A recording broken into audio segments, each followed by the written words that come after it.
Okay, good afternoon, everyone. I'm Cindy DeWeese, the President and CEO at the Clear Lake Area Chamber of Commerce, and I am here with Dr. Peter Winchell, the Education Division Chair and the Executive Director of Communities and Schools, Bay Area. Hi, Peter. Hi, Cindy. Good to see you. Hello, everyone, and thank you for tuning in for a conversation with College of the Mainland's President Dr. Warren Nichols regarding their hot topics, including their expansion into League City, the 300 by 300 program, maintenance tax selection, and the Opening Doors Promise Scholarship. Our goal at the Chamber is to keep you informed on what's happening in our community. If you missed yesterday's presentation with Dr. Hillier, Chancellor at San Jacinto College, go to our website and check it out. If you have questions, you can email Cindy at cindy@clearlakearea.com. Cindy will share the questions you have with us at the end of our meeting. And I have my quill up now, so.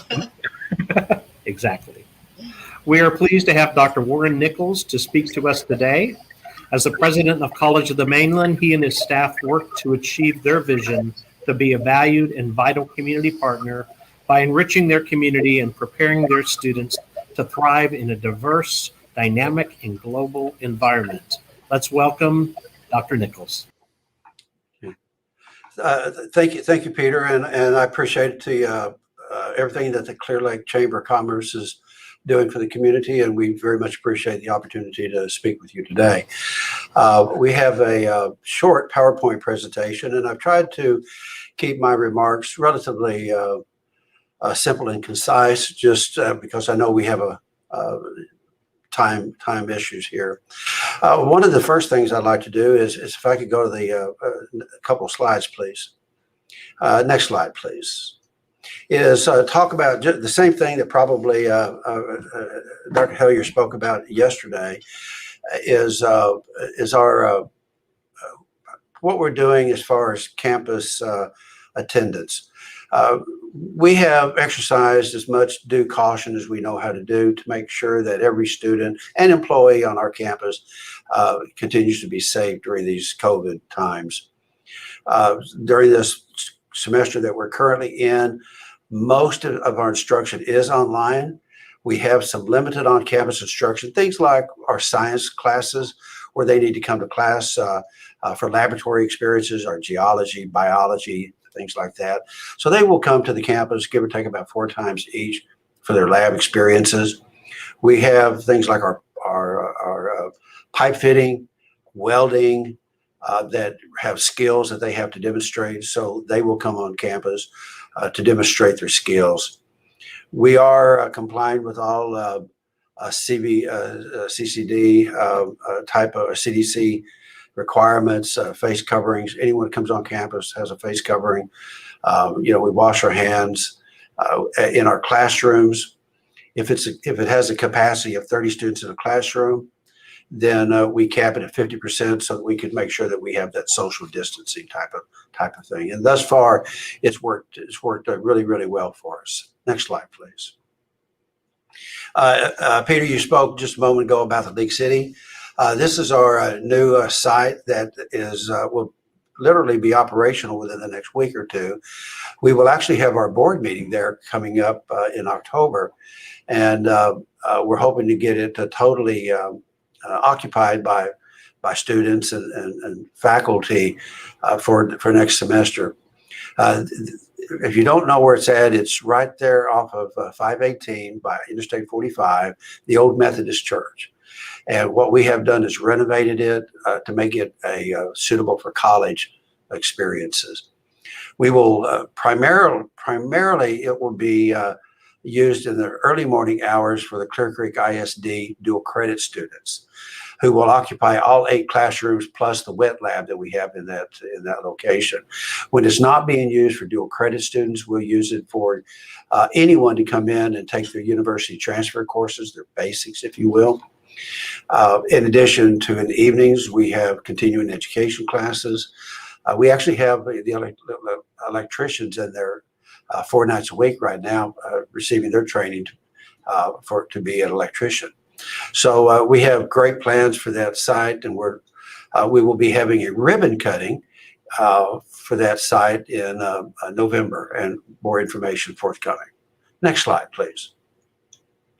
On the main campus, if you've driven towards Texas City down Emmett Lowry, you'll see that we have our new STEAM, which is Science, Technology, Engineering, Arts, Math building. It's 160,000 square foot, 4-story building. And this is being funded by the general obligation bond that the taxpayers in our taxing district voted for a couple of years ago now. This particular building will hold a variety of new programs. It will hold a Bachelor of Science in Nursing. We're going to be creating a 4-year degree program in nursing that will be in this building. We have surgical technology, pharmacy tech, medical lab technology, 2 engineering programs, chemical and mechanical engineering will be in this site, along with dental assisting, dental hygiene, plus anatomy and physiology classrooms, and a variety of other type of things will be in this brand new building. Next slide, please. We also paid for, funded by the general obligation bond, is our new administration building that will also be coming online. Both the STEAM building and the admin building will be completed and turned over to us for occupancy in mid-January. By the time we get furniture installed, we hopefully will be actually in both of these buildings by March. It's good to note that both of these buildings are coming in under budget and on time. So we're really looking forward to these projects coming forward. Next, please. We have had steady growth in enrollment over the last 4 or 5 years. Actually, when we had a demographer come in about 5 years ago to help us forecast what future enrollment would be so that we could prepare our academic master plan and know what kind of growth in facilities throughout the county that we would need. They gave us a number that said that it would be probably by 2025 before common enrollment would reach 4,000 students. We have well surpassed that number now. And a lot of this is because of the new programs we're bringing on board. But frankly, a lot of it is simply because of the growth in the county over these past few years that we could anticipate continuing to see grow. Next, please.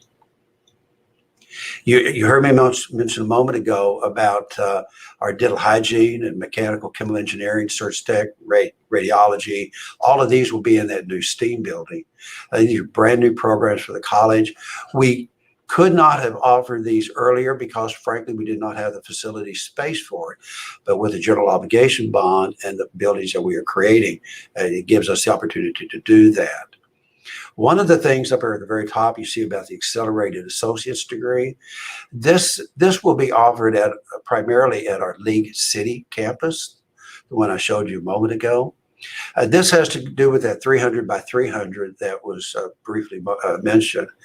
Basically, and this is all 50 community colleges in the state of Texas have signed on to do this.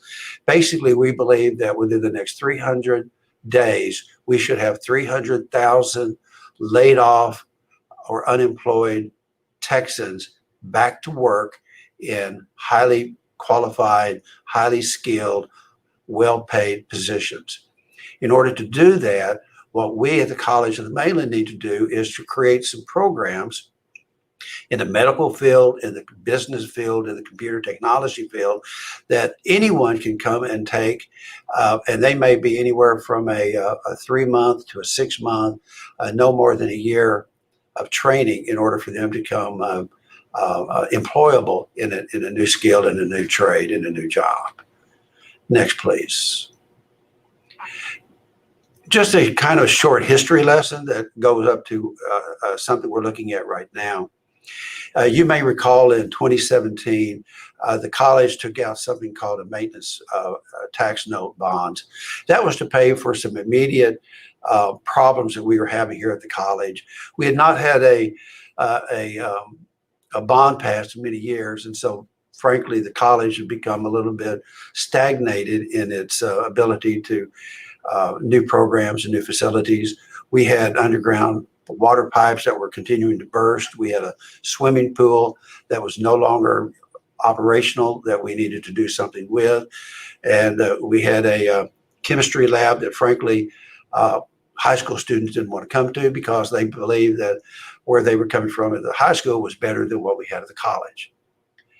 Not knowing whether we would be able to get a future bond, but knowing we had to take care of these problems immediately, we took out a loan, think about like a home equity loan at the college for $20 million so that we could repair and take care of those problems. We have done that.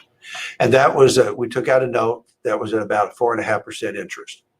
Because of where we are today with the economy, we could refinance that note from 4.5% down to maybe as little as 1% on the note.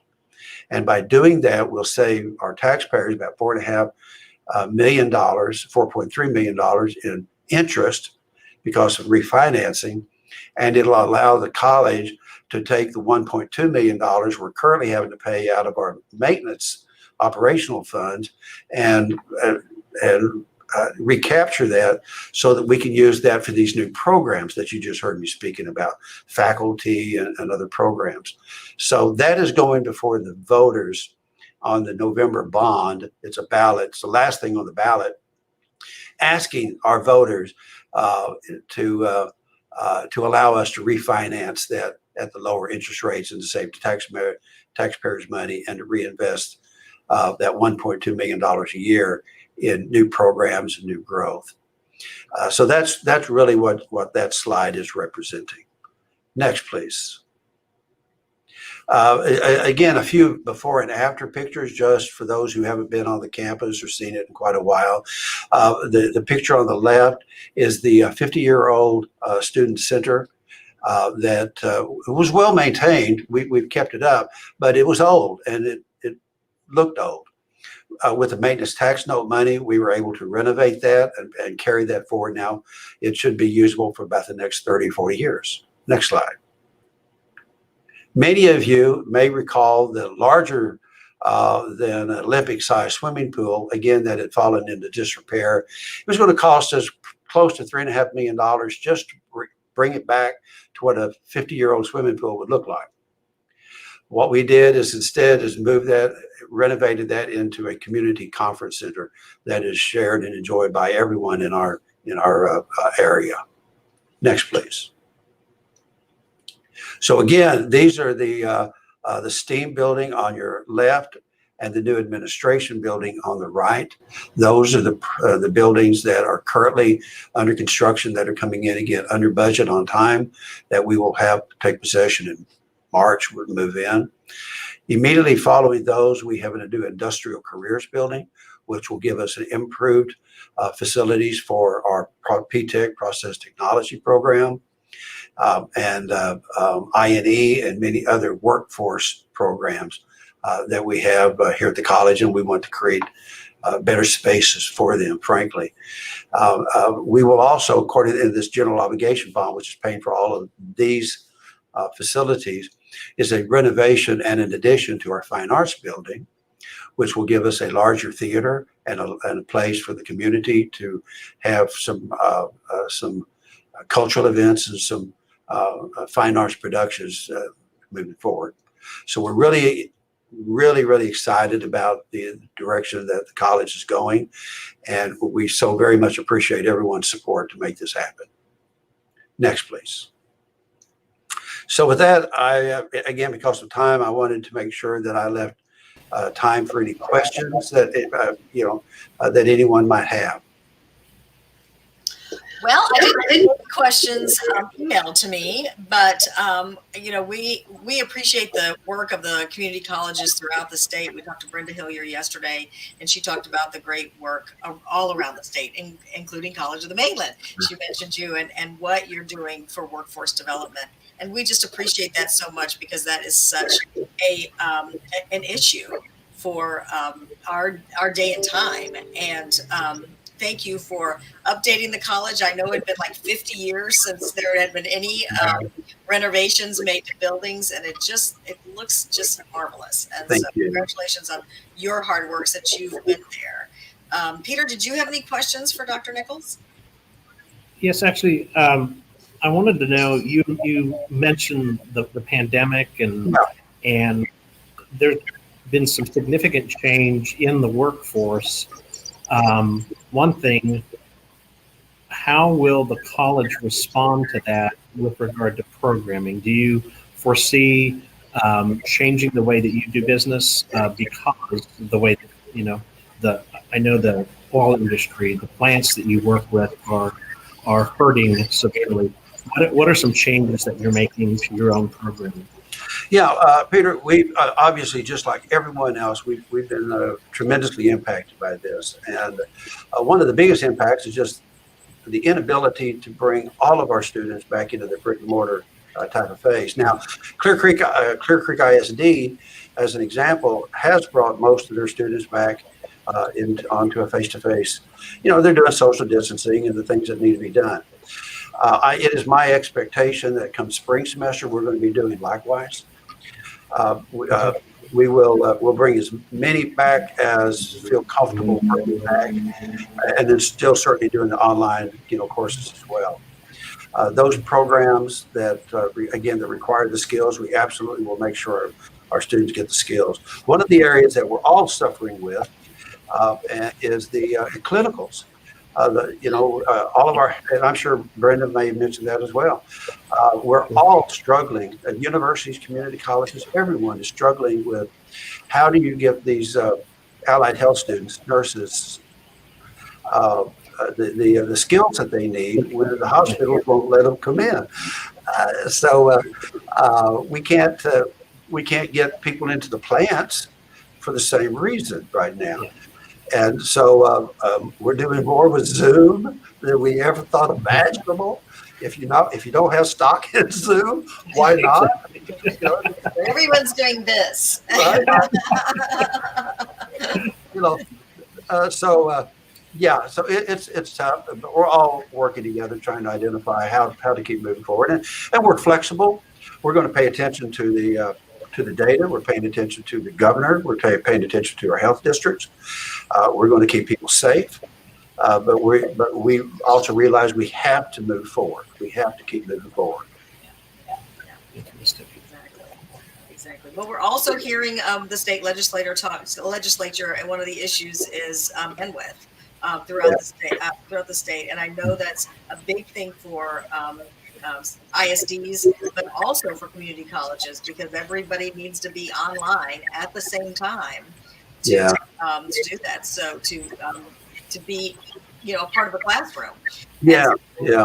Tell me about how are y'all doing with that? Sure. Well, you want to get data to take to our legislators to say, hey, you got to do some infrastructure work here. No, thank you for that. So we're doing it in a variety of ways. First off, something as simple as anyone who needs the Wi-Fi can come to our parking lot. Oh. And you can get connected to the Wi-Fi just by sitting in the parking lot. And we're finding that some people like to do that because it's a good place for quiet and solitude, and get the work done. Or you can go into our library, which is still open, so that people can go into the library and get onto our computers and get into the network. We also have a group of advisors and tutors, not only online but in our technical vocational building. People can still go in there and get the face-to-face tutoring and advising if they need that. What we're hearing, as much as anything, and this I don't know how to combat, is people at home, they're all crowded together. They don't really have a place to get away to do their work. They don't have sufficient number of computers or bandwidth.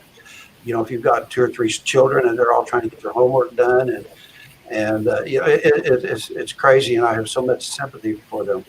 What we have done for our students and our faculty and our part-time faculty who do not have a computer, we are loaning them. We purchase a whole bunch of laptops, so that there's no reason why any of our students should not have the equipment to do their studies here at the campus. Yeah, that's So how are you getting the equipment to them? It's all they have to do is come up to the library, and we have a loaner system. And each of our faculty are aware of that, so they let our students know Okay. that if you have a technology need, come to us. Awesome. We'll help you out. It's like a library card, Peter. Remember those? Exactly. That's right. Library card, Check it out. Yeah, Very good. they can check it out for the whole semester. Yeah. There you go. No fees. No fees. No hidden fees or That's anything. right. No late fee at the library. Yeah. Now, if you don't return it, there might be a late. There should be. Right. Yeah. Scratch that. That's a big library fine. There you go. Mm-hmm. So I interrupted you, Peter. Go ahead. No, I just wanted to remind people who might be on our Facebook right now who are like south of the lake. If you're in the taxing district, there is a bond issue, and it sounds going from 4.5% down to 1%. That would be fabulous for COM. So, but remember, we're on a long list this time. Make sure you go all the way to the bottom. I just want to remind people of that. Thank God, Peter. Thank you for that, because I keep forgetting to remind people. It's the very last thing on the ballot. Yeah. Very last thing on the ballot. And it does, Attorney General required us to say, and appropriately so, the very last thing on it is that it is a property tax increase. And I forgot to mention that because most of your folks might not be part of it. So I didn't want to elaborate too much on that. But what will it cost the taxpayer if they vote for this maintenance tax note?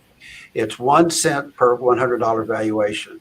That equals up to, if you have a $200,000 home, that equals up to about $16 a year to save that $4.3 million in interest payments. Yeah. It's a wonderful investment. Well, we think so, and we were pleased enough to have both the Galveston Daily News and the Post both publicly support this ballot venture as well. And lastly, if I've just got 30 more seconds, a Promise program. This is where any student who graduates from high school can go to the college tuition and fees free. This is through a last dollar scholarship. Everybody applies for the FAFSA. Those who qualify for the Pell Grant get the college tuition paid for by the federal government. Those who do not, then City of Texas City, Santa Fe, Hitchcock, Lamarck have all created fund either from the Economic Development Committee or from the city or from the ISD to help offset the cost of this, so that, again, if you are a graduating high school senior from Santa Fe, Hitchcock, Lamarck, Texas City, you can now go to College of the Mainland tuition and fees free. We're still working on Dickinson and League City to try to help solicit the funds to make that available for the folks in in Fringewood, League City, Dickinson, those areas. What an opportunity! That's great. No excuse for people not to be able to go to college. Community. Right. And a great opportunity for folks that otherwise might not be able to afford it. Yeah. So congratulations to you on that program. And without anything else, then thank you again, Dr. Nichols, for joining us today, and College of the Mainland for your dedication to our community and our future workforce. So important to our community. Thank you all for joining us today. We encourage you to go to the calendar at clearlakearea.com and make plans to join us for our upcoming events, including our October 28th General Membership Luncheon with Ron Klinger speaking about leadership in changing times. That's very important right now. Yeah. This will be a hybrid luncheon. It'll be in-person guests at Lakewood Yacht Club, and then also virtual opportunities on Zoom. And so if you aren't a chamber member yet, go to our website for membership details, and have a wonderful rest of your day. Thanks again, Dr. Nichols. Thank y'all. Thank you, Peter.